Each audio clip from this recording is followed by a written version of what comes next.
Hello everyone, welcome to my YouTube channel alpha student. मेरा नाम है शुभम पटेल और आज हम शुरू करने वाले हैं chapter number 1 electric charge and field का 6th video lecture. So students, इसके 5th वीडियो लेक्चर में हमने इलेक्ट्रिक डाइपोल के बारे में स्टडी किया था कि इलेक्ट्रिक डाइपोल होता क्या है, इलेक्ट्रिक डाइपोल के एक्सियल पॉइंट पे इलेक्ट्रिक फील्ड कितनी होती है, उसके इक्वेटोरियल पॉइंट पे इलेक्ट्रिक फील्ड कितनी होती है, उसके बारे में स्टडी किया था। अगर इलेक्ट्रिक फील्ड में अगर कोई इलेक्ट्रिक डाइपोल रखा हुआ है तो उसके ऊपर टॉर्क कितना लगता है, उसके बारे में हमने 5th वीडियो लेक्चर में स्टडी किया था। अब इसके 6th वीडियो लेक्चर में हम कौन कौन से टॉपिक की स्टडी करने वाले हैं। इसके 6th वीडियो लेक्चर में हम लोग most important topic electric flux के बारे में स्टडी करने वाले हैं। उसके बाद गॉस लॉ के बारे में स्टडी करेंगे।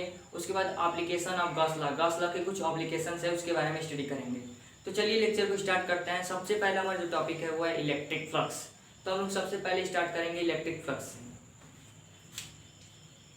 तो यहाँ पे हम लोग सबसे पहला जो टॉपिक डालते हैं वो है इलेक्ट्रिक फ्लक्स। Electric flux. अब ये इलेक्ट्रिक फ्लक्स होता क्या है? The total number of electric field lines passing normally are perpendicular through an area is called electric flux. Total number of electric field lines जो किसी एरिया से perpendicular या normally पास होता है, गुजरता है, उसे हम लोग बोलते हैं इलेक्ट्रिक फ्लक्स। तो इसको हम लोग लिख लेते हैं the total number of electric field lines passing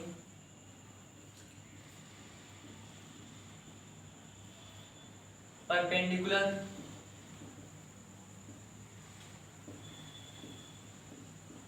through an area is called electric flux। वह total number of electric field lines जो किसी एरिया से परपेंडिकुलर पास होता है, जो किसी एरिया से परपेंडिकुलर पास होता है, परपेंडिकुलर गुजरता है, उसे हम लोग बोलते हैं electric flux. It is denoted by phi. Electric flux को हम लोग फाई से डिनोट करते हैं। इट इज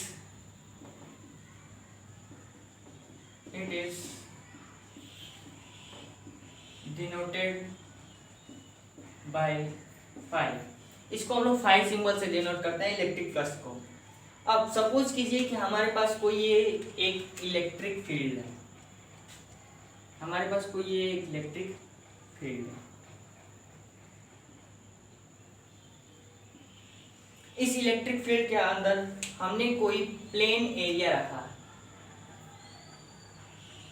इस इलेक्ट्रिक फील्ड के अंदर हमने कोई प्लेन एरिया प्लेस किया। अब इस प्लेन एरिया से इलेक्ट्रिक फील्ड लाइन जो परपेंडिकुलर पास करेंगी इसको, मीन्स कि ये जो इलेक्ट्रिक फील्ड लाइंस है इस प्लेन एरिया के थ्रू परपेंडिकुलर जो लाइन गुजरेंगी उसी को हम लोग बोलते हैं इलेक्ट्रिक फ्लक्स। अगर इसके परपेंडिकुलर दो इलेक्ट्रिक फील्ड लाइन गुजर रही है तो हमारे पास यहाँ पे इलेक्ट्रिक फ्लक्स 2 होगा। यहाँ पे 2 इलेक्ट्रिक फील्ड लाइंस इस प्लेन एरिया से परपेंडिकुलर पास कर रही हैं, तो हम लोग उसी को इलेक्ट्रिक फ्लक्स बोलेंगे। इसमें एक चीज़ नोटिस करने वाली बात यह है कि परपेंडिकुलर पास करेगी।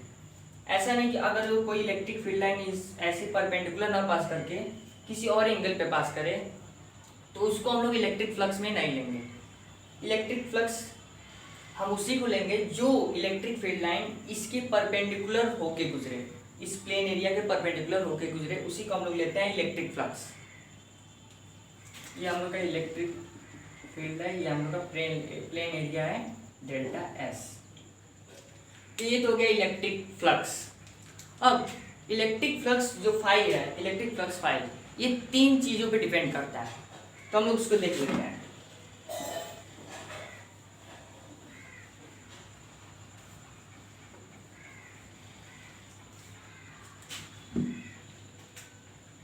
पहला जिस पे इलेक्ट्रिक फ्लक्स डिपेंड करता है, इलेक्ट्रिक फ्लक्स जो होता है इलेक्ट्रिक फील्ड की इंटेंसिटी, उसके स्ट्रेंथ, उसके मैग्नीट्यूड पे डिपेंड करता है।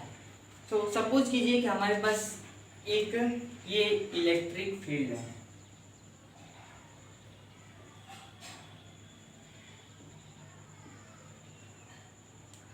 ये इलेक्ट्रिक फील्ड है।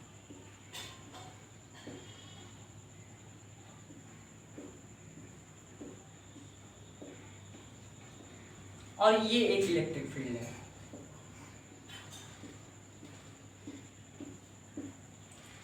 तो हमने क्या बोला था कि इलेक्ट्रिक फ्लक्स जो है वो इलेक्ट्रिक फील्ड की इंटेंसिटी, उसके स्ट्रेंथ, उसके मैग्नीट्यूड पे डिपेंड करता है।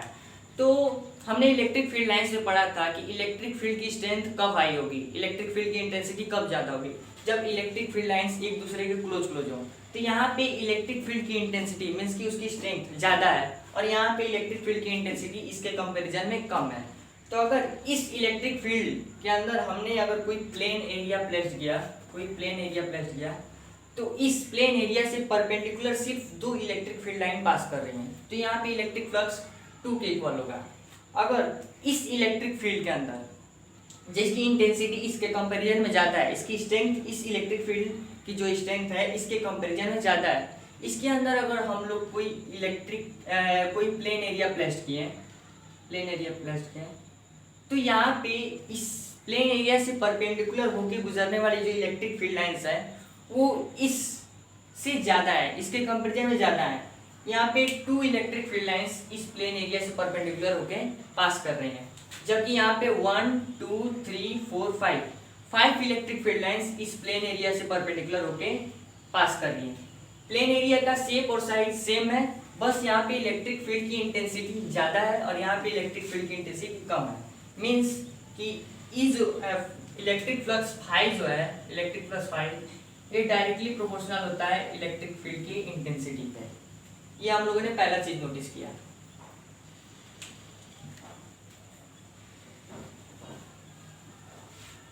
पहला चीज हमने क्या नोटिस किया, इलेक्ट्रिक फ्लक्स फाई जो है वो डायरेक्टली प्रोपोर्शनल होता है इलेक्ट्रिक फील्ड की इंटेंसिटी पे। अब सेकेंड जो है, इलेक्ट्रिक फ्लक्स जो होता है वो प्लेन एरिया के शेप और साइज पे डिपेंड करता है, जो कि इलेक्ट्रिक फील्ड के अंदर प्लेस्ड किया गया हुआ है और उससे होकर इलेक्ट्रिक फील्ड लाइंस 90 डिग्री पे उसको पास करती हैं, उससे होकर गुजरती हैं। उस प्लेन एरिया के शेप और साइज पे इलेक्ट्रिक फ्लक्स डिपेंड करता है। सपोज कीजिए कि हम लोग के पास ये इलेक्ट्रिक फील्ड लाइंस है,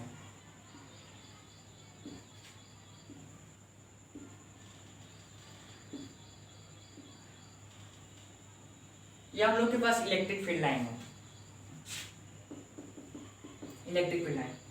इसके अंदर अगर हम लोगों ने एक प्लेन एरिया रखा,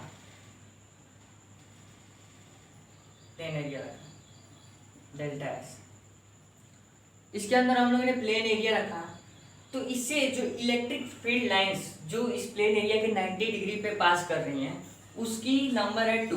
2 इलेक्ट्रिक फील्ड लाइंस इस प्लेन एरिया के 90 डिग्री पे इसको पास कर रही हैं, इसके क्रॉस जा रही हैं, इसके इस प्लेन एरिया से होकर गुजर रही हैं।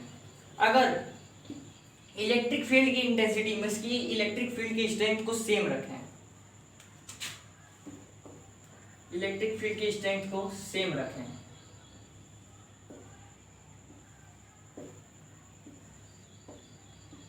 इलेक्ट्रिक फील्ड की स्ट्रेंथ को सेम रखें और ये जो प्लेन एरिया है इसकी शेप और साइज को हम लोगों ने इंक्रीज कर दिया, इसकी शेप और साइज को हम लोगों ने इंक्रीज कर दिया।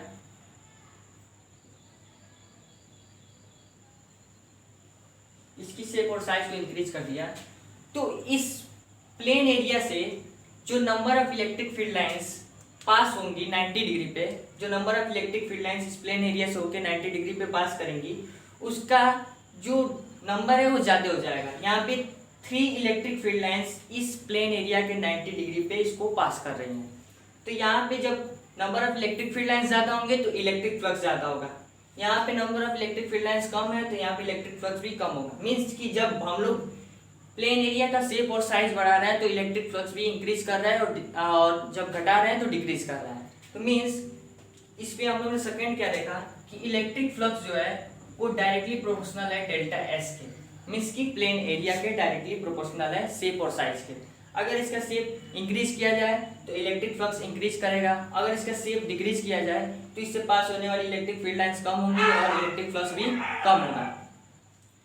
अब थर्ड क्या होता है, इसको हम लोग स्टडी करते हैं। तो थर्ड जो होता है, इलेक्ट्रिक फ्लक्स जो होता है वो प्लेन एरिया के डायरेक्शन और इलेक्ट्रिक फील्ड के डायरेक्शन के बीच का जो एंगल होता है उसके ऊपर डिपेंड करता है। अब हमने क्या बोला कि जो इलेक्ट्रिक फ्लक्स होता है वो प्लेन एरिया के डायरेक्शन और इलेक्ट्रिक फील्ड के डायरेक्शन के बीच का जो एंगल है उसके ऊपर डिपेंड करता है। अब यहाँ पे हमने इलेक्ट्रिक फील्ड का जो डायरेक्शन है उसके बारे में बात करें तो हमें यहाँ पे कुछ समझ में आता है, बट अगर हम लोग प्लेन एरिया के डायरेक्शन के बारे में बात करें तो हमें यहाँ पे कुछ समझ में नहीं आता है। मीन्स कि हम लोगों ने पढ़ा है यहाँ पे कि एरिया जो होता है वो एक स्केलर क्वांटिटी होता है, एरिया एक स्केलर क्वांटिटी होता है, ये हमने पढ़ा है। बट यहाँ पे एरिया के डायरेक्शन के बारे में बात कर रहा है तो मीन्स की वेक्टर फॉर्म, एरिया के डायरेक्शन के फॉर्म बात कर रहे हैं तो मीन्स की एरिया वेक्टर के बारे में बात कर रहे हैं। तो फिजिक्स में कुछ ऐसे टर्म्स होते हैं जिसको डिफाइन करने के लिए हम लोग को कभी कभी एरिया के डायरेक्शन की भी जरूरत पड़ती है, जिसको हम लोग बोलते हैं एरिया वेक्टर। और हम लोग यहाँ पे एरिया को वेक्टर क्वांटिटी के फॉर्म में रिप्रेजेंट करते हैं। तो सपोज कीजिए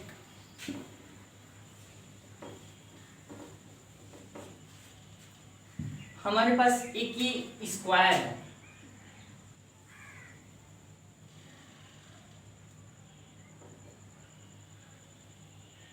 हमारे पास एक ये स्क्वायर है, इसका साइड का लेंथ है ए ए ए ए, इसको हम लोग नेम लेते हैं ए बी सी और डी।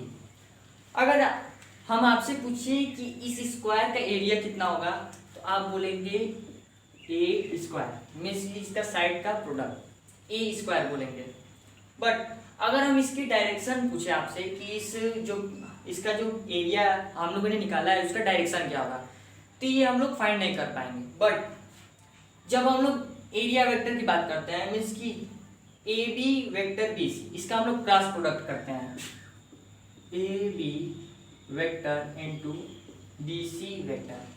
तो यहाँ पे ए बी की वैल्यू कितनी है ए, इंटू बी सी की वैल्यू कितनी है ए, और इन दोनों के बीच का जो एंगल है वो है 90 डिग्री। इन दोनों के बीच का एंगल है 90 डिग्री, मीन्स की साइन 90 डिग्री। साइन 90 डिग्री की वैल्यू होती है 1, तो यहाँ पे कितना हो गया ए square.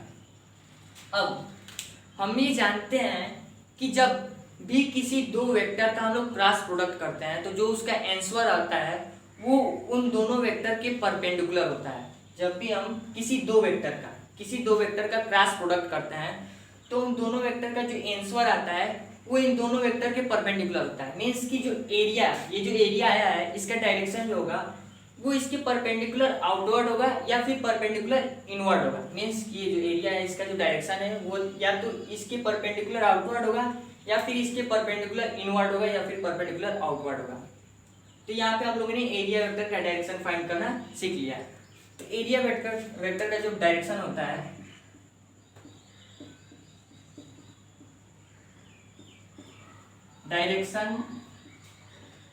Direction of area vector is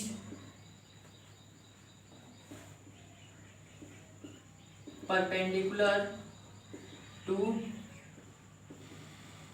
plane surface. ये प्लेन सरफेस के परपेंडिकुलर होता है डायरेक्शन ऑफ एरिया वेक्टर का डायरेक्शन प्लेन सरफेस के परपेंडिकुलर होता है। ये आउटवर्ड भी हो सकता है और इनवर्ड भी हो सकता है, बट ये प्लेन एरिया के केस में होगा। अगर हमारे पास कोई 3D शेप देते हैं, जैसे कि हम लोग के पास अगर कोई क्यूब आ जाए,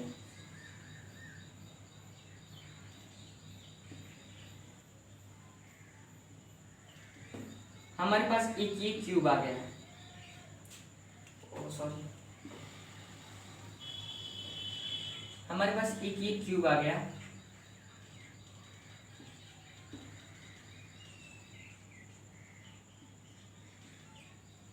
एक ही हमारे पास क्यूब आ गया। तो इस पे कितने प्लेन एरिया हैं, एक तो ये हो गया, एक ये हो गया, एक ये हो गया, एक ये हो गया, हमारे पास कई प्लेन एरिया है। अगर इस प्लेन एरिया का हमको डायरेक्शन बताना है, इस प्लेन एरिया का डायरेक्शन बताना है, मतलब एरिया वेक्टर का डायरेक्शन बनाना है इस प्लेन एरिया वेक्टर का, तो इसका डायरेक्शन दो हो सकता है, एक तो आउटवर्ड परपेंडिकुलर हो सकता है और एक इनवर्ड परपेंडिकुलर हो सकता है। एक आउटवर्ड परपेंडिकुलर हो सकता है और एक इनवर्ड परपेंडिकुलर हो सकता है।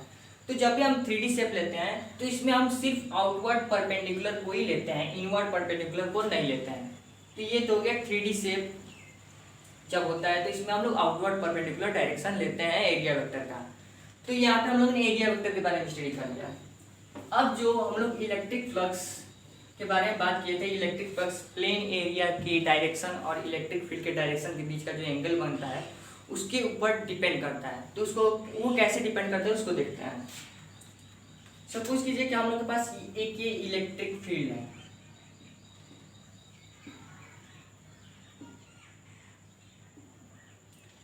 इस इलेक्ट्रिक फील्ड के अंदर हम लोगों ने कोई प्लेन एरिया प्लेस किया।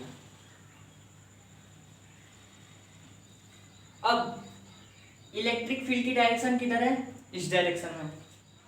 और इस प्लेन एरिया का जो एरिया वेक्टर, ये प्लेन एरिया है, इसका डायरेक्शन किधर होगा? तो परपेंडिकुलर आउटवर्ड होगा या फिर परपेंडिकुलर इनवर्ड होगा?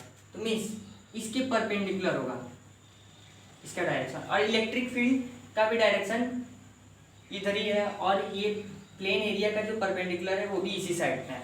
तो मीन्स इलेक्ट्रिक फील्ड और प्लेन एरिया वेक्टर का जो डायरेक्शन है उन दोनों के बीच का जो एंगल है वो है 0 डिग्री, मीन्स की थीटा इज इक्वल 0 डिग्री है। अब सेकेंड केस में क्या है, यहाँ पे हम लोग एक इलेक्ट्रिक फील्ड है,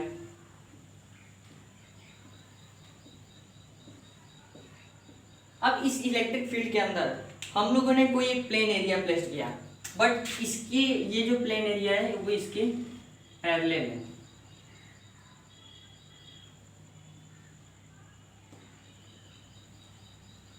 ये जो प्लेन एरिया है वो इसके पैरेलल हम लोगों ने प्लेस किया है। ये पैरेलल नहीं बन पा रहा है,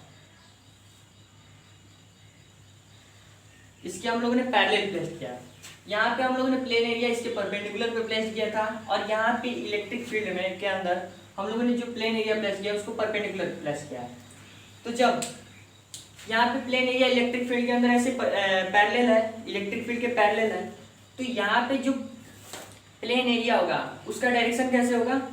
यहाँ पे जो प्लेन एरिया होगा, ये प्लेन एरिया, ये इलेक्ट्रिक फील्ड है, इलेक्ट्रिक फील्ड का डायरेक्शन है, उसके इलेक्ट्रिक फील्ड के डायरेक्शन के पैरेलल हमने प्लेन एरिया को प्लेस किया।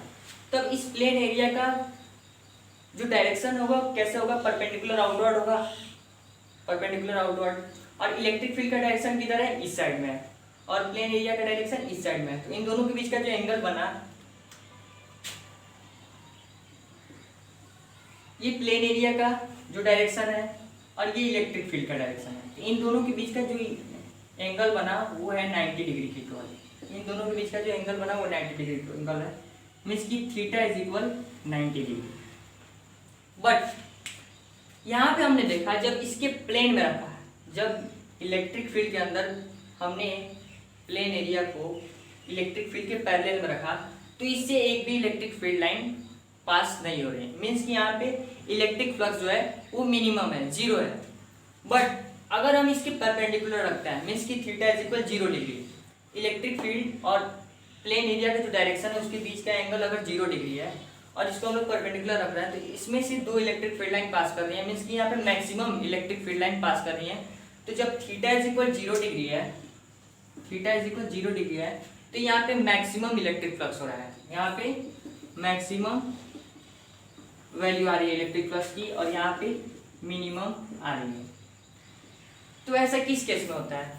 तो ऐसा हम लोग कॉस थीटा केस में देखते हैं। जब कॉस थीटा 0 डिग्री होता है तो यहाँ पे मैक्सिमम वैल्यू होती है, जब कॉस थीटा 90 डिग्री होता है तो यहाँ पे मिनिमम वैल्यू होती है। तो इसको हम लोग कॉस थीटा से रिलेट कर सकते हैं। तो कॉस 0 डिग्री, कॉस 90 डिग्री।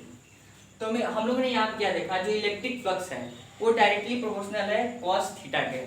तो हम लोग यहाँ पे लिख सकते हैं electric flux is directly proportional to cos theta. अब अगर हम इन तीनों को कंबाइन कर दें, इन तीनों को कंबाइन कर दें तो हमारे पास आएगा phi is directly proportional to E dot delta S cos theta. अब इसको हम लोग प्रोपोर्शनल को हटाएंगे तो यहाँ पे हम लोग का प्रोपोर्शनल कांस्टेंट आएगा जिसकी वैल्यू होगी 1, E is equal E dot delta S cos theta. तो यहाँ पे हम लोगों ने वैल्यू निकाल लिया इलेक्ट्रिक फ्लक्स की, फार्मूला को फाइंड कर लिया। अब हम आपसे पूछें कि इलेक्ट्रिक फ्लक्स क्या पॉजिटिव हो सकता है और नेगेटिव भी हो सकता है। हाँ, इलेक्ट्रिक फ्लक्स पॉजिटिव भी हो सकता है और नेगेटिव हो सकता है। अगर इलेक्ट्रिक फील्ड लाइन एंटर कर रही है यहाँ पे इस प्लेन एरिया के अंदर, अगर इलेक्ट्रिक फील्ड लाइन एंटर कर रही है तो यहाँ पे जो इलेक्ट्रिक फ्लक्स होगा वो नेगेटिव होगा। और जब इलेक्ट्रिक फील्ड लाइंस इस प्लेन एरिया को लीव कर रही है, यहाँ पे जो लीव कर रही है, तो यहाँ पे जो इलेक्ट्रिक फ्लक्स होगा वो पॉजिटिव होगा। क्यों? क्योंकि यहाँ पे जो इलेक्ट्रिक फील्ड का एंगल होगा और प्लेन परपेंडिकुलर का वो 90 डिग्री से ग्रेटर हो जाएगा। इसलिए जब इलेक्ट्रिक फील्ड लाइंस एंटर करती हैं किसी प्लेन एरिया में तो वहाँ पे जो इलेक्ट्रिक फ्लक्स होगा वो नेगेटिव होगा। और जब उस प्लेन एरिया को इलेक्ट्रिक फील्ड लाइन लीव करती हैं तो वहाँ पे जो इलेक्ट्रिक फ्लक्स होगा वो पॉजिटिव इलेक्ट्रिक फ्लक्स होगा। तो ये तो हो गया हम लोग का इलेक्ट्रिक फ्लक्स। अब एक और कंडीशन है, जैसे हमें हर बार प्लेन एरिया नहीं मिलेगा। अगर इस प्लेन एरिया की जगह हमको कोई एक इरेगुलर एरिया दे दे और उससे हम लोग को इलेक्ट्रिक फ्लक्स फाइंड करने के लिए पूछे। सपोज कीजिए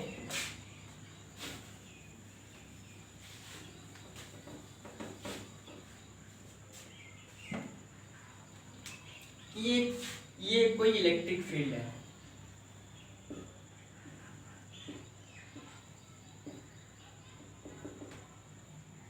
ये कोई इलेक्ट्रिक फील्ड है। अगर हमें कोई एक इरेगुलर एरिया दे दिया, अब इस इरेगुलर एरिया से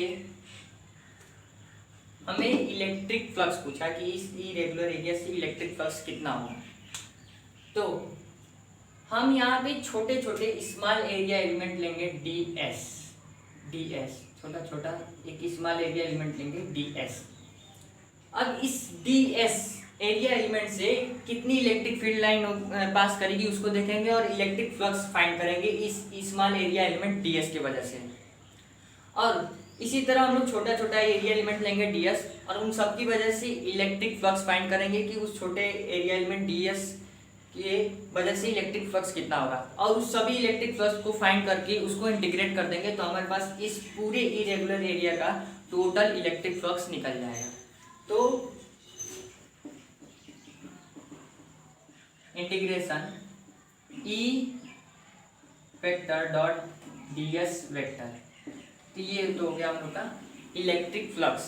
हम लोग इरेगुलर एरिया के लिए कैसे फाइंड करेंगे इलेक्ट्रिक फ्लक्स, तो उसका फार्मूला ये हो गया। सबसे पहले हम लोग स्मॉल एरिया एलिमेंट लेंगे और उस स्मॉल एरिया एलिमेंट की वजह से टोटल इलेक्ट्रिक फ्लक्स कितना होगा उसको फाइंड करेंगे और उन सभी इलेक्ट्रिक फ्लक्स को इंटीग्रेट कर देंगे तो हमारे पास आ जाएगा इस पूरे इरेगुलर एरिया का टोटल इलेक्ट्रिक फ्लक्स। तो ये हो गया हम लोग का इलेक्ट्रिक फ्लक्स। अब हम लोग मूव करते हैं अपने नेक्स्ट टॉपिक पे जो कि है गॉस लॉ।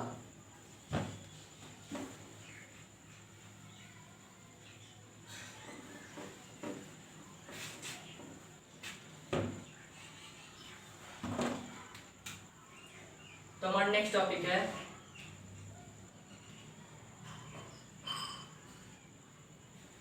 Gauss law. तो गॉस लॉ की इंपॉर्टेंस क्या है?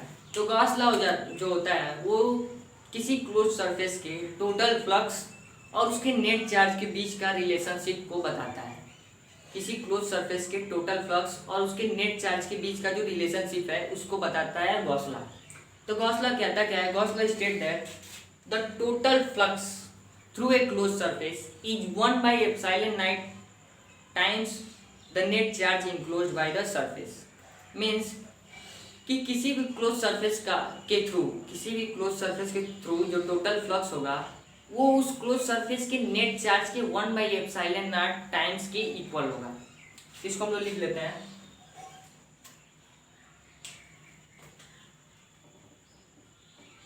दी total flux through a closed surface is 1/ε0 times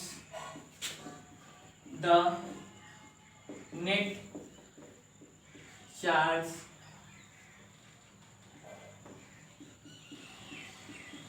enclosed by surface। Means यहाँ पे गॉस लॉ क्या कर रहा है, the total flux through a closed surface, एक क्लोज्ड सरफेस के थ्रू जो टोटल फ्लक्स होगा is 1/ε0 times the net charge enclosed by surface, वो उस क्लोज सरफेस के नेट चार्ज के 1/ε0 टाइम्स के इक्वल होगा। मीन्स यहाँ पे क्या बोल रहा है, जो टोटल इलेक्ट्रिक फ्लक्स किसी भी क्लोज सरफेस का होगा वो उस क्लोज सरफेस का जो नेट चार्ज होगा उसके 1/ε0 टाइम्स के इक्वल होगा, मीन्स की Q/ε0। अब यहाँ पे इलेक्ट्रिक फ्लक्स का क्या होगा, E.ds, E vector dot ds vector is equal Q/ε0। ये हो गया हम लोग का गॉस लॉ का फॉर्मूला, ये हम लोग का गॉस लॉ का फॉर्मूला हो गया। The total flux through a close surface, किसी भी क्लोज सरफेस के थ्रू जो टोटल फ्लक्स होता है वो the net charge in 1/ε0 times the net charge enclosed by the surface, वो उस क्लोज सरफेस का जो नेट चार्ज होता है उसके 1/ε0 टाइम्स के इक्वल होता है। मीन्स की phi is equal electric flux is equal Q/ε0। तो यहाँ पर हम लोग phi is equal E vector dot ds vector भी लिख सकते हैं इज इक्वल Q/ε0। तो ये तो हो गया गॉस लॉ का फार्मूला। अब इस गॉस लॉ को प्रूव करना है, E phi is equal Q/ε0 कैसे आया, इसको हम लोग प्रूव करते हैं। चलिए इसको हम लोग प्रूव करते हैं।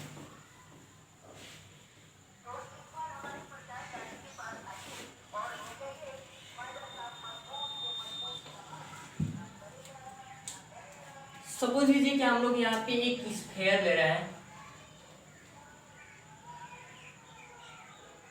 जिसका रेडियस है r, हम लोग r रेडियस का कोई स्फीयर ले रहे हैं जिसका सरफेस है s, इसको हम लोग गॉसियन सरफेस भी कहते हैं, जिसका सरफेस है s इसको हम लोग गॉसियन सरफेस भी कह सकते हैं। अब इस स्फीयर के सेंटर में कोई positive charge plus q place है, कोई positive charge plus q place है।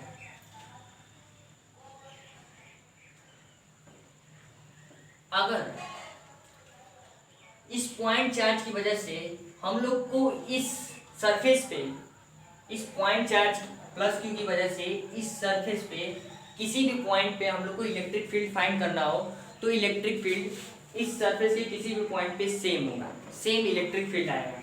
अगर इस पॉइंट पे निकाले तो भी इलेक्ट्रिक फील्ड सेम आएगा, इस पॉइंट पे निकाले तो भी उसका इलेक्ट्रिक फील्ड उतना ही आएगा, मतलब कि सेम आएगा, क्योंकि जो r है वो सेम है।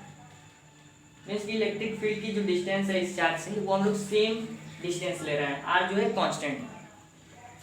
तो इस सरफेस के हर पॉइंट पे इलेक्ट्रिक फील्ड जो होगा इस प्लस क्यू चार्ज की वजह से वो सेम होगा। तो इलेक्ट्रिक, अगर हम इस पॉइंट पे इस प्लस क्यू चार्ज की वजह से इलेक्ट्रिक फील्ड लाइन निकाल रहे हैं तो उसकी वैल्यू क्या हो जाएगी, E is equal 1/4πε0 into Q/r², ये आ रहा है इसका स्क्वायर। तो ये होगा इलेक्ट्रिक फील्ड, इसके किसी भी पॉइंट पे सेम इलेक्ट्रिक फील्ड इतना ही आएगा। अगर हम इसके किसी भी पॉइंट पे इलेक्ट्रिक फील्ड फाइंड करना चाहेंगे। अब अगर हमें इलेक्ट्रिक फ्लक्स फाइंड करना है, इलेक्ट्रिक फ्लक्स फाइंड करना है, इस यहाँ पे हम लोग कोई एरिया एलिमेंट ले रहे हैं ds, एरिया एलिमेंट ले रहे हैं ds। इस एरिया एलिमेंट पे हम लोग को इलेक्ट्रिक फ्लक्स फाइंड करना है। तो ये पॉजिटिव चार्ज है, पॉजिटिव चार्ज, तो इसकी वजह से जो इलेक्ट्रिक फील्ड का डायरेक्शन होगा किधर होगा, रेडियली आउटवर्ड होगा। मीन्स कि ये सीधे आउटवर्ड होगा, यहाँ पे भी रेडियली आउटवर्ड होगा, रेडियली आउटवर्ड होगा, हर जगह रेडियली आउटवर्ड होगा। इस इलेक्ट्रिक फील्ड का डायरेक्शन जो होगा रेडियली आउटवर्ड होगा, इलेक्ट्रिक फील्ड का डायरेक्शन। अब यहाँ पे हम लोग small area element ds vector लिया, तो इस एरिया वेक्टर का डायरेक्शन किधर होगा, इस एरिया के परपेंडिकुलर होगा, मीन्स की इलेक्ट्रिक फील्ड के डायरेक्शन में होगा। तो यहाँ पे इलेक्ट्रिक फील्ड और ds वेक्टर के बीच का जो एंगल होगा थीटा इज इक्वल 0 डिग्री होगा। तो हम लोगों ने गॉस लॉ में क्या पढ़ा था, जैसे इलेक्ट्रिक फ्लक्स फाइंड करने के लिए क्या लिखते हैं, E vector dot ds vector, क्योंकि यहाँ पे हम लोग स्मॉल एरिया में ds वेक्टर लिया, तो अगर हम लोग को ये पूरे सरफेस पे इलेक्ट्रिक फ्लक्स फाइंड करना है पूरे सरफेस का, तो हम लोग इसको इंटीग्रेट कर देंगे, इस ds एरिया एलिमेंट को इंटीग्रेट कर देंगे। तो यहाँ पे phi is equal E vector dot ds vector, इस वेक्टर को हम लोग ब्रेक करेंगे तो हमारे पास आ जाएगा ई डॉट ds कॉस थीटा। तो यहाँ पे कॉस थीटा की वैल्यू है 0 डिग्री, तो यहाँ पे क्या आ जाएगा phi is equal E dot ds cos 0 degree, E dot ds cos 0 degree. अब कॉस 0 की वैल्यू आएगी 1, तो इज इक्वल हो जाएगा ई डॉट ds। ये हम लोग का आ गया इलेक्ट्रिक फ्लक्स इस ds पॉइंट पे, इस स्मॉल एरिया एलिमेंट पे इलेक्ट्रिक फ्लक्स ये हम लोग का फाइंड हो गया। अब अगर इस पूरे सरफेस S पे हम लोग को इलेक्ट्रिक फ्लक्स फाइंड करना है, तो इसका हम लोग इंटीग्रेट कर देंगे। तो यहाँ पे क्या हो जाएगा phi is equal integrate S E dot ds। अब हमने यहाँ पे क्या देखा कि इस पॉइंट चार्ज प्लस क्यू की वजह से इस सरफेस के किसी भी पॉइंट पे जो इलेक्ट्रिक फील्ड होगा वो सेम हो गया, मीन्स की इलेक्ट्रिक फील्ड यहाँ पे कांस्टेंट है, तो इसको हम लोग बाहर निकाल लेना है। इसको हम लोग ई को बाहर निकाले ई, अब ये बचा ये फाई एस ds। अब हम लोग ds को इंटीग्रेट करेंगे तो क्या आएगा s आएगा, और s की वैल्यू क्या होगी मीन्स की इसका जो सरफेस एरिया होगा वो कितना होगा 4 पाई आर स्क्वायर के इक्वल होगा। Pi is equal E into 4 pi r square, 4 pi r square के इक्वल होगा। अब यहाँ पे हम लोग ई की वैल्यू कितनी है, ई की वैल्यू को हम लोग यहाँ पे प्लेस कर देंगे, रख देंगे। तो 1/4 pi epsilon naught into Q upon r square into 4 pi r square. अब इस आर स्क्वायर से ये आर स्क्वायर कैंसिल हो जाएगा, अब इस ये 4 पाई से ये 4 पाई कैंसिल हो जाएगा, तो हम लोग के पास क्या बचा phi E is equal Q upon epsilon naught. So it is proved. तो ये गॉस लॉ का हम लोगों ने फार्मूला क्या पढ़ा था, phi E is equal Q upon epsilon naught, और हमने यहाँ पे प्रूव कर दिया phi E is equal Q upon epsilon naught. इसकी यहाँ पे हम लोगों ने गॉस लॉ को प्रूफ कर दिया। अब ये तो हो गया हम लोग का गॉस लॉ। अब गॉस लॉ के एप्लीकेशन के बारे में पढ़ेंगे, ये एप्लीकेशन ऑफ गॉस लॉ। तो चलिए हम लोग गॉस लॉ के कुछ एप्लीकेशन को पढ़ते हैं।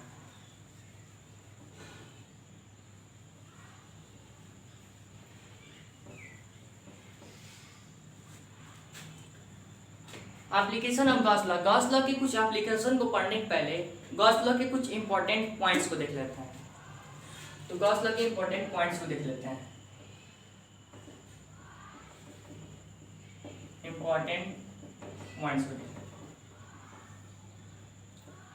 गॉस लॉ ये कहता है कि हमारे पास कोई भी क्लोज सरफेस हो, कोई भी क्लोज सरफेस हो, उसके लिए गॉस लॉ जो है वो वैलिड है, वो उसके शेप और साइज पे डिपेंड नहीं करता है।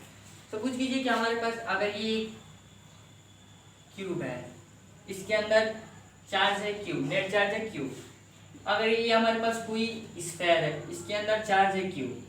हमारे पास कोई एक रेक्टेंगल है, इसके अंदर चार्ज है क्यू, नेट चार्ज। तो इसका जो इलेक्ट्रिक फ्लक्स होगा और इसका जो इलेक्ट्रिक फ्लक्स होगा और इसका जो इलेक्ट्रिक फ्लक्स होगा, ये तीनों इक्वल इलेक्ट्रिक फ्लक्स होगा। इन तीनों के शेप और साइज पे डिपेंड नहीं करेगा, ये सिर्फ इसके अंदर जो नेट चार्ज है उसके ऊपर डिपेंड करेगा। ये तो हो गया फर्स्ट पॉइंट। अब जो सेकंड पॉइंट है, वो सेकंड पॉइंट क्या कहता है कि अगर हमें कोई क्लोज सरफेस दिया हुआ है, हमें इस क्लोज सरफेस का इलेक्ट्रिक फ्लक्स निकालना है, तो इस क्लोज सरफेस के अंदर जो चार्ज है, जैसे ये क्यू है, ये क्यू है, किसी भी पॉइंट पे जो चार्ज है उन सभी चार्ज का सम करेंगे और इलेक्ट्रिक फ्लक्स निकालेंगे। अगर इस क्लोज सरफेस के आउटसाइड में कोई चार्ज है तो हम लोग इसको यूज नहीं करेंगे इलेक्ट्रिक फ्लक्स फाइंड करने के लिए, बस इस क्लोज सरफेस के अंदर जो चार्ज है उसको हम लोग यूज करेंगे इलेक्ट्रिक फ्लक्स फाइंड करने के लिए। तो ये तो हो गया गॉस लॉ से रिलेटेड कुछ इंपॉर्टेंट पॉइंट्स जिसको हम लोग को समझने की जरूरत है, इसको हम लोग ने समझ लिया। अब हम लोग पढ़ते हैं application of Gauss law, Gauss law के कुछ एप्लीकेशन के बारे में।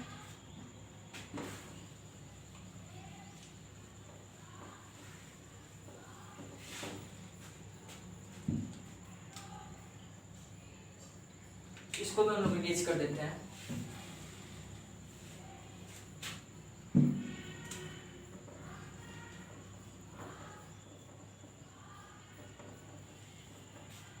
एप्लीकेशन ऑफ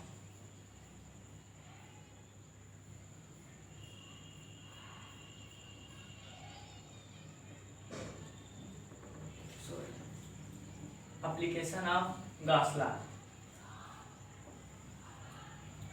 गॉस लॉ के कुछ एप्लीकेशन है, उसके बारे में स्टडी करते हैं। तो सबसे पहला जो गॉस लॉ का एप्लीकेशन है वो ये है कि electric field due to uniformly charge straight wire, किसी यूनिफॉर्मली चार्ज स्ट्रेट वायर है उसके वजह से इलेक्ट्रिक फील्ड कितना होगा, इस गॉस लॉ की वजह से हम लोग फाइंड कर सकते हैं। तो सबसे पहले हम उसको फाइंड करके देखते हैं। तो जो पहला एप्लीकेशन है इसको हम लोग इरेज कर लेते हैं क्योंकि हमारे पास स्पेस बहुत कम है। तो जो पहला है वो है electric field due to uniformly charge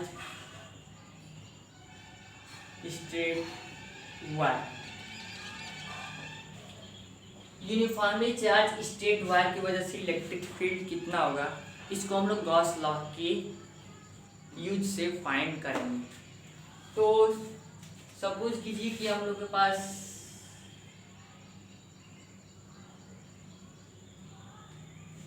uniformly charge straight wire है जो कि पॉजिटिवली चार्ज है।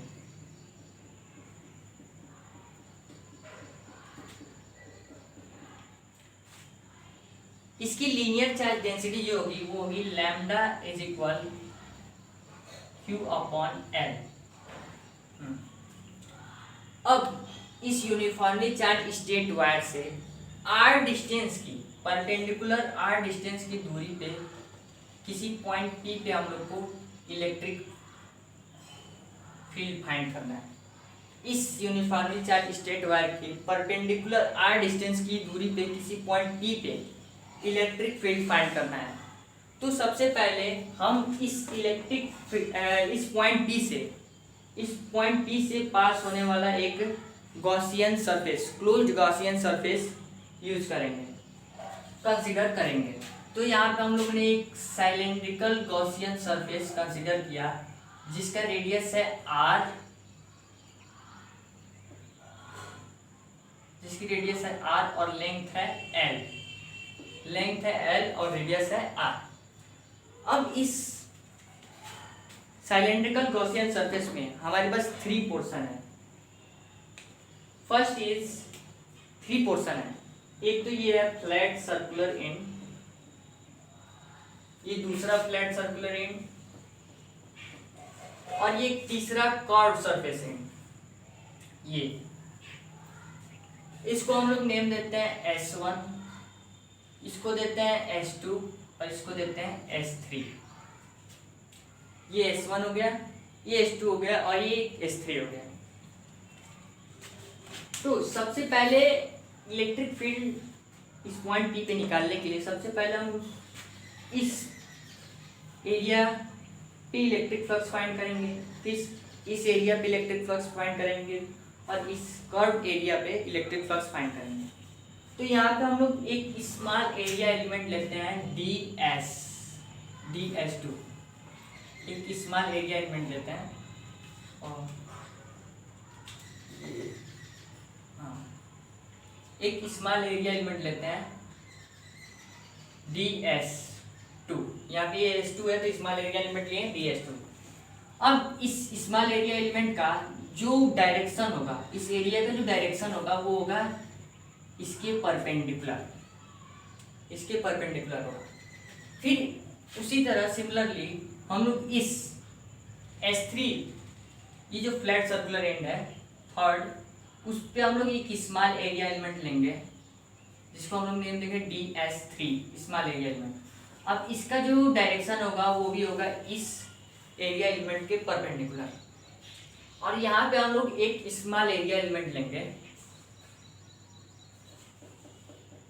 DS1, इसका जो इस स्मॉल एरिया एलिमेंट का जो डायरेक्शन होगा वो इस एरिया एलिमेंट के परपेंडिकुलर होगा, ऐसे परपेंडिकुलर होगा, परपेंडिकुलर का इस स्मॉल एरिया एलिमेंट। अब ये तो क्या, अब हम इलेक्ट्रिक फ्लक्स फाइंड करने के लिए जो फार्मूला यूज करते हैं वो ये है E dot D S vector, ई vector dot D S vector, इसको हम लोग इंटीग्रेट करते हैं और की अपॉन एप्सिलॉन नॉट, ये तो हम लोग हो गया हम लोग का गॉस लॉ, ये गॉस लॉ का फार्मूला हो गया। अब हमें अगर इस स्मॉल एरिया एलिमेंट पे इलेक्ट्रिक फ्लक्स फाइंड करना है तो सबसे पहले हम लोग को इस ई वेक्टर और इस डी एस वेक्टर मीन्स की इलेक्ट्रिक फील्ड और इस एरिया एलिमेंट के बीच का एंगल को फाइंड करना होगा, क्योंकि हम लोग अगर इसको ग्रुप किए, इस वेक्टर को हम लोग ग्रुप किए तो ऐसे आएगा हम लोग के पास E dot D S cos theta is equal Q upon epsilon naught. अब इस positive charge straight wire, uniformly charge straight wire है, ये पॉजिटिवली चार्ज है, इसकी वजह से इलेक्ट्रिक फील्ड का डायरेक्शन कितना होगा, तो हम लोग ने ये समझा था कि पॉजिटिवली चार्ज का जो डायरेक्शन होता है वो रेडियली आउटवर्ड होता है, मीन्स कि इसके परपेंडिकुलर होगा, जो डायरेक्शन होगा वो इसके परपेंडिकुलर होगा, इसके परपेंडिकुलर होगा, मीन्स कि इलेक्ट्रिक फील्ड और इस D S vector, electric field और इस डी एस या डी एस वन जो एरिया एलिमेंट है, इन दोनों का जो डायरेक्शन वो है वो सेम है, तो यहाँ पे थीटा की जो वैल्यू होगी वो होगी 0 डिग्री। अब सेकेंड में क्या होगा, ये यहाँ पे इस पॉइंट पे जो इलेक्ट्रिक फील्ड की डायरेक्शन होगी वो होगी इस यूनिफॉर्मली चार्ज स्टेट वायर के परपेंडिकुलर और रेडियली आउटवर्ड, और यहाँ पे जो एरिया एलिमेंट का डायरेक्शन है वो इस डायरेक्शन है, मीन्स इसके दोनों के बीच का जो एंगल है वो 90 डिग्री, तो यहाँ पे थीटा की वैल्यू हो गई 90 डिग्री। सेम वहीं पे यहाँ पे जो इलेक्ट्रिक फील्ड की जो डायरेक्शन होगी वो परपेंडिकुलर रेडियली आउटवर्ड होगी, और यहाँ पे डी एस एरिया एलिमेंट की डायरेक्शन इस साइड होगी, इन दोनों के बीच का जो एंगल बनेगा वो होगा 90 डिग्री के ऊपर, तो यहाँ पे भी हो गया थीटा इज इक्वल 90 डिग्री, यहाँ पे थीटा इज इक्वल 90 डिग्री है, यहाँ पे थीटा इज इक्वल 90 डिग्री है, यहाँ पे थीटा इज इक्वल 0 डिग्री है। तो अगर हमें इस पूरे क्लोज सरफेस का जो साइलेंड्रिकल सरफेस है इसका इलेक्ट्रिक फ्लक्स फाइंड करना है, तो इन तीनों की वजह से, इस एरिया की वजह से, इस एरिया की वजह से, इस एरिया की वजह से इलेक्ट्रिक फ्लक्स फाइंड करेंगे और तीनों को ऐड कर देंगे। तो यहाँ पे हम लोग का हो गया phi E is equal phi 1, इसको हम यहाँ से लिखते हैं phi E is equal phi 1 plus phi 2 plus phi 3, electric flux due to 1 to 2 due to 3। अब यहाँ पर हम लोग क्या लिखेंगे, अगर इस पूरे यहाँ से लेके पूरे लेंथ L पे इस पूरे एरिया का निकालना हो तो हम लोग ये जो DS1 एरिया एलिमेंट लिया है, स्मॉल एरिया एलिमेंट DS1, इसको हम लोग इंटीग्रेट कर देंगे। तो यहाँ पे हम लोग क्या लिखते हैं, फाई 1 की वैल्यू क्या हो जाएगी, integrate S is equal E vector dot DS1 vector plus integration E vector dot DS2 vector plus integration E vector dot DS3 vector. अब इसकी वैल्यू को हम लोग यहाँ प्लेस कर देंगे, तो यहाँ पे आएगा फाई E इज इक्वल, यहाँ पे इस वेक्टर को हम लोग अगर ब्रेक करेंगे तो यहाँ पे आ जाएगा phi S E dot DS cos S1 की जगह थीटा की वैल्यू कितनी है 0 डिग्री, तो cos 0 degree plus integration E into DS cos, यहाँ पे S2 कितनी है 90 डिग्री, तो कॉस 90 डिग्री, फिर plus integration E dot DS cos, यहाँ पे थर्ड की कितनी है 90 डिग्री थीटा की वैल्यू, तो यहाँ पे cos theta is equal 90 degree, तो यहाँ पे 90 डिग्री है, यहाँ पे 90 डिग्री है, तो मीन्स ये दोनों 0 हो जाएगा, तो यहाँ पे बचेगा ये phi is equal integration E dot DS plus यहाँ पे इसकी क्या हो जाएगी 0 प्लस यहाँ पे 0, क्योंकि cos 90 का वैल्यू 0 होता है तो ये पूरा 0 हो जाएगा, यहाँ पे 0 होगा तो ये पूरा 0 हो जाएगा, तो 0 आ गया 0 आ गया, यहाँ पे cos 0 डिग्री की वैल्यू होती है 1, तो यहाँ पे हो गया हम लोग का E डॉट डी एस। तो हमारे पास सिर्फ बचा E डॉट डी एस। तो यहाँ पे जो इलेक्ट्रिक फील्ड है इसको हम लोग कॉमन निकालेंगे, बाहर निकालेंगे, क्योंकि यहाँ पे देखिए कि इस पूरे चार्ज से ये जो एरिया है, ये जो कर्व सरफेस एरिया है वो r डिस्टेंस पे है, तो इसके किसी भी पॉइंट पे जो इलेक्ट्रिक फील्ड होगा वो सेम होगा। तो यहाँ पे इलेक्ट्रिक फील्ड कांस्टेंट है, जिसको हम लोग बाहर निकालेंगे। तो phi E is equal E integration D S. अब डी एस का इंटीग्रेशन करेंगे तो हमारे पास क्या आएगा, एस आएगा, और एस की वैल्यू क्या हो जाएगी, फाई ई मीन्स कि इस पूरे साइलेंड्रिकल सरफेस की जो एरिया होगी वो कितनी हो जाएगी, ई इंटू 2πr_l। अब ई की वैल्यू कितनी है, 1/4πε0 इंटू Q/r²। तो हम लोग इसको यहाँ पे प्लेस कर देंगे, इसको हम लोग ऐसे ही रखते हैं इंटू 2πr। अब ये जो हम लोग के पास फाइंड हुआ है phi is equal E into 2πr_l, और यहाँ पे जो है इसमें हम इसकी वैल्यू को प्लेस कर देंगे। तो यहाँ पे हम लोग प्लेस करते हैं, तो E into 2πr_l is equal, ये कितना है, Q/ε0। अब Q की वैल्यू फाइंड करेंगे तो यहाँ पे Q की वैल्यू कितनी होगी, तो हम लोग लैम्डा इज इक्वल Q/L होता है, तो यहाँ पे हम लोग Q फाइंड करेंगे तो ये हो जाएगा लैम्डा इंटू L। तो हम लोग यहाँ पे प्लस कर दिया E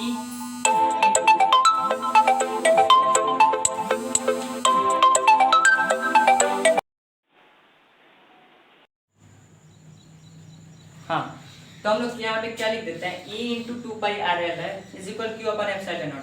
तो यहाँ पे हम लोग ने Q की वैल्यू फाइंड की, Q is equal lambda into L। तो यहाँ पे हम लोग लिख देंगे E into 2πr_l is equal lambda L/ε0। अब इस L से ये L कैंसिल हो गया, इस L से ये L कैंसिल हो गया, तो हमारे पास बचा E is equal λ/2πε0 into r।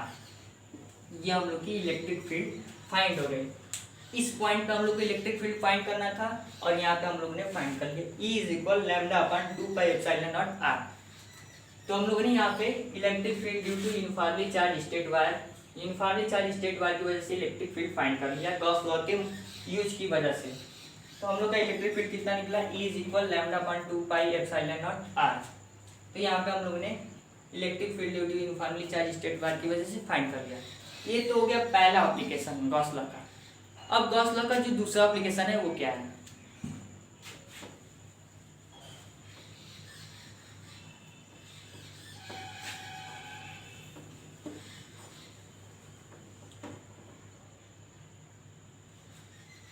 Gauss law का जो दूसरा एप्लीकेशन है वो है electric field due to infinite plane sheet. Due to infinite plane sheet, infinite plane sheet की वजह से इलेक्ट्रिक फील्ड कितना हो। सपोज कीजिए कि हमारे पास एक ये कोई प्लेन शीट है, ये कोई प्लेन शीट है, ये पॉजिटिवली चार्ज है,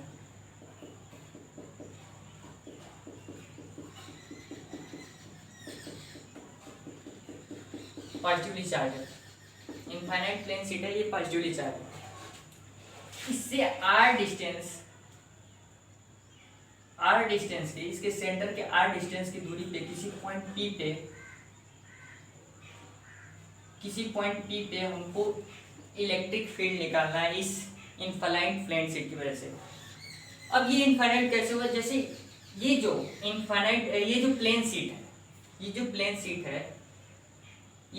शीट है, ये जो r डिस्टेंस है, ये हम लोगों ने यहाँ से इस सेंटर से r डिस्टेंस लिया है, इसके कंपैरिजन में ये जो प्लेन शीट है ये बहुत बड़ा है, तो इसके लिए इस पॉइंट P के लिए ये क्या हो जाएगा, इनफाइनाइट प्लेन शीट हो जाएगा। अब ये इनफाइनाइट प्लेन शीट की जो डेंसिटी है, सरफेस चार्ज डेंसिटी, तो कितना होगा, सिग्मा इज इक्वल Q/A। ये है इसकी सरफेस चार्ज डेंसिटी। इस इनफाइनाइट प्लेन शीट की सरफेस चार्ज डेंसिटी कितनी है, सिग्मा इक्वल Q/A। अब हमें इससे r डिस्टेंस की दूरी पे किसी पॉइंट P पे इलेक्ट्रिक फील्ड फाइंड करना है इस प्लेन शीट की वजह से, इनफाइनाइट प्लेन शीट की वजह से।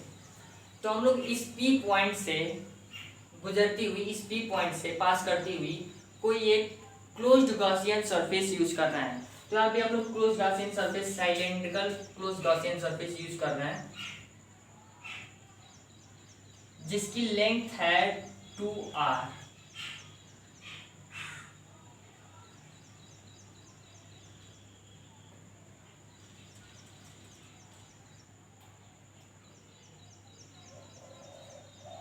जिसकी लेंथ है 2r।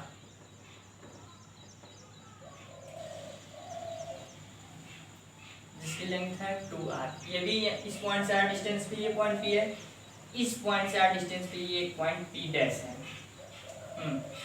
इसकी लेंथ, इसकी टोटल लेंथ हो गई 2r। इसकी टोटल लेंथ हो गई 2r। इस पॉइंट से इस पॉइंट तक इसकी जो टोटल लेंथ है, हमें इसकी closed Gaussian surface, cylindrical Gaussian surface हम लोग लिया है, उसकी लेंथ हो गई 2r।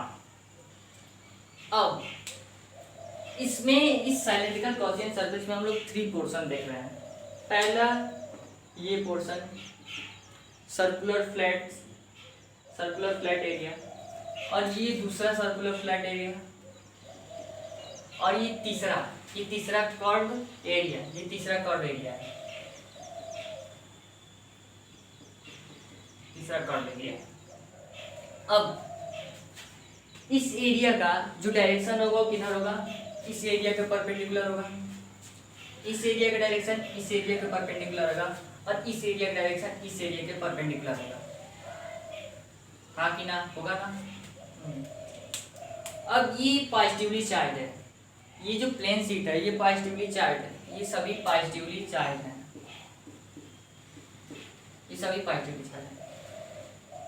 अब ये पॉजिटिव चार्ज है, ये प्लेन शीट जो है, इनफाइनाइट प्लेन शीट है, वो पॉजिटिवली चार्ज है।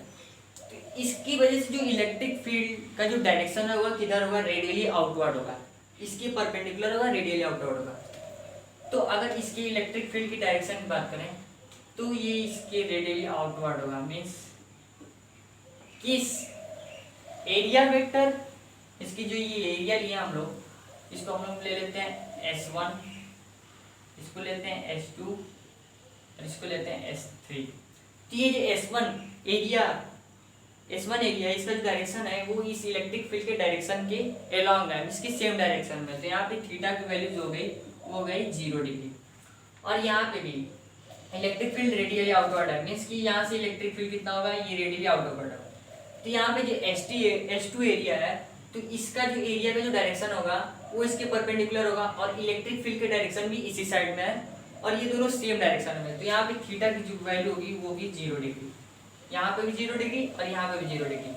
अब यहाँ पे देखते हैं, यहाँ पे ये जो इलेक्ट्रिक फील्ड की ये डायरेक्शन है, इसके परपेंडिकुलर इस प्लेन शीट पे, और यहाँ पे जो हम लोग ने एरिया लिया है S3 एरिया, इसका जो डायरेक्शन है वो इस एरिया के परपेंडिकुलर है, और इन दोनों के बीच में अगर इसको हम लोग ज्वाइन कर दे तो इन दोनों के बीच में बन रहा है 90 डिग्री। तो यहाँ पे S3 का जो थीटा है वो है 90 डिग्री, थीटा इक्वल 90 डिग्री है। अब हमें इन तीनों का सबसे पहले इलेक्ट्रिक फ्लक्स फाइंड करना है। इसका इलेक्ट्रिक फ्लक्स फाइंड करेंगे, फिर इस एरिया की वजह से इलेक्ट्रिक फ्लक्स फाइंड करेंगे, और इस एरिया पे इलेक्ट्रिक फ्लक्स फाइंड करेंगे, और तीनों को ऐड कर देंगे तो हमारे पास टोटल इलेक्ट्रिक फ्लक्स निकलेगा। तो सबसे इलेक्ट्रिक फ्लक्स का गॉस लॉ की वजह से फार्मूला क्या होता है, phi is equal integration E vector dot ds vector is equal Q/एप्सिलॉन नॉट। ये तो हो गया आप लोग का गॉस लॉ। अब इन तीनों को लिखेंगे तो कैसे होगा, phi E is equal φ1 plus φ2 plus φ3, इन तीनों को ऐड कर देंगे।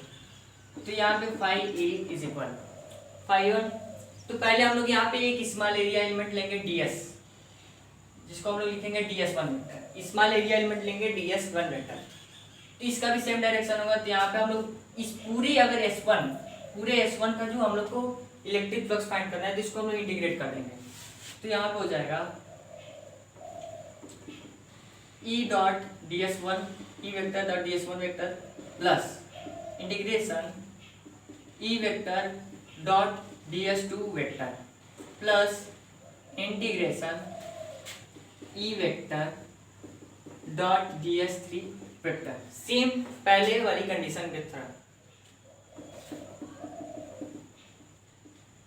अब हमें यहाँ पे इस वेक्टर को अगर ब्रेक करेंगे तो यहाँ पे हम लोग के पास हो जाएगा E dot ds cos theta, और यहाँ पे ds1 S1 की थीटा की वैल्यू कितनी है 0 डिग्री, तो यहाँ पे cos 0 डिग्री हो जाएगा plus integration E dot ds cos theta, S2 cos theta की वैल्यू कितनी है 0 डिग्री, तो यहाँ पे हो जाएगा cos 0 डिग्री प्लस तीसरा E डॉट ds cos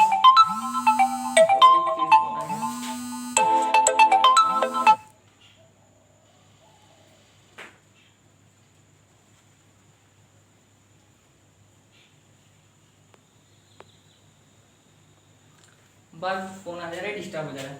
तो यहाँ पे हम लोग काम करते हैं E dot ds cos theta, तो cos थीटा की वैल्यू यहाँ पे ds3 के लिए कितनी है, ds3 के लिए कितनी है, थीटा की वैल्यू 90 डिग्री है, तो यहाँ पे हो जाएगा 90 डिग्री। ये ds2 है, ये ds3 है, ds1। अब 0 डिग्री की वैल्यू cos 0 डिग्री कितनी होती है 1, यहाँ पे cos 0 डिग्री 1 हो गई, और यहाँ पे 90 डिग्री 0 होती है, ये पूरा टर्म 0 हो जाएगा।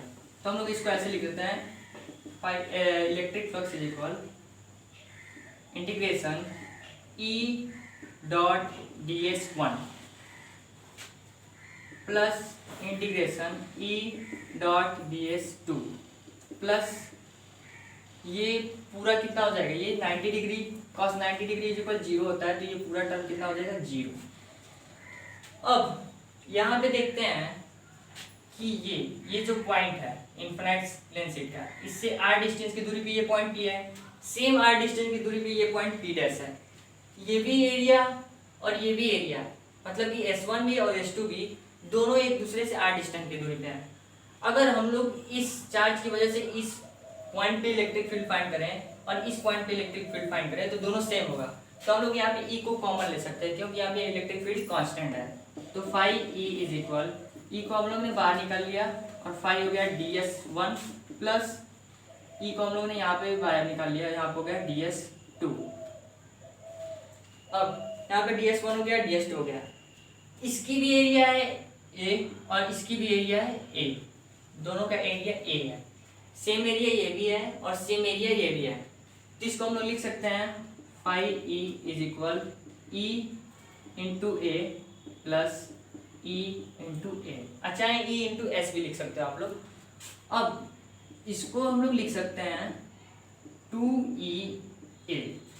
अब हम लोग ये इलेक्ट्रिक फ्लक्स यहाँ पे जो हम लोग निकाला है 2EA, इसको हम लोग इससे कंपेयर कर लेंगे, तो हम लोग यहाँ पे लिखते हैं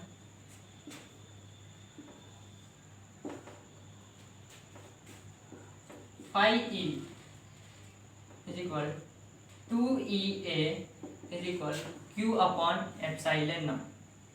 अब हम लोग यहाँ पे Q निकालेंगे, तो यहाँ पे हम लोग ने 2r डिस्टेंस लिया, तो यहाँ पे Q की वैल्यू क्या हो जाएगी sigma into A, sigma is equal Q upon A. अगर हम लोग Q को इधर लाएं तो सिग्मा इंटू ए, Q की वैल्यू कितनी हो जाएगी सिग्मा इंटू ए, तो हम लोग ने यहाँ पे क्या लिख दिया 2EA, सॉरी खत्म हो गया, 2EA is equal sigma into A upon epsilon not. Q की वैल्यू सिग्मा इंटू ए है, तो हम लोग यहाँ पे सिग्मा इंटू ए प्लस कर दिया और यहाँ पे एप्सिलॉन नॉट। अब इस ए से ये कैंसिल हो गया, तो हमारे पास बचा 2E is equal sigma upon epsilon not. E is equal sigma upon 2 epsilon not. यहाँ पर हम लोग ने इलेक्ट्रिक फील्ड फाइंड कर लिया। इस इनफाइनाइट प्लेन शीट की वजह से r डिस्टेंस की दूरी पे किसी पॉइंट P पे हम लोगों ने इलेक्ट्रिक फील्ड फाइंड कर लिया, कितना होगा E is equal sigma upon 2 epsilon not. यहाँ पे हम लोग ने दो एप्लीकेशन को स्टडी कर लिया गॉस लॉ के।